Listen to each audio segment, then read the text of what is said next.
పార్టీకి అంకితమై ఉన్న వాళ్ళకి, మాకు అంకితమై ఉన్న వాళ్ళకి తప్పకుండా పదవులు వచ్చేలాగా మేము చేస్తామని చెప్పి కూడా సందర్భంగా నేను మాటిస్తున్నాను. ఉదాహరణ శ్రీకాంత్ అన్ననే. శ్రీకాంత్ అన్న పార్టీకి కానీ కుటుంబానికి కానీ చాలా వరకు ఫస్ట్ నుంచి అండగా ఉన్నాడు.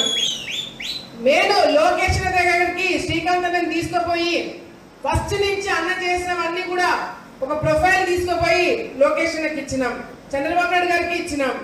కానీ అదే మండలం నుంచి ముక్కు ముఖం తెలియని వాడు ఎవడైనా వెళ్ళి పదవి కావాలని చెప్పి మాకు తెలియకుండా తీసుకుంటే మాత్రము ఆలగడ్డ నియోజకవర్గంలో అడుగు కూడా పెట్టనీయమని చెప్పి సందర్భంగా తెలియజేసుకుంటున్నాం. పార్టీ నుంచి మొదటి నుంచి ఉన్న వాళ్ళకి మీరు పదవులు ఇస్తే ఇవ్వండి, లేకపోతే అసలు పని చేయని వారికి పదవులు ఇస్తామంటే కూడా అది కరెక్ట్ కాదని చెప్పి పార్టీ దృష్టిలో కూడా మేము పెట్టడం జరుగుతుంది.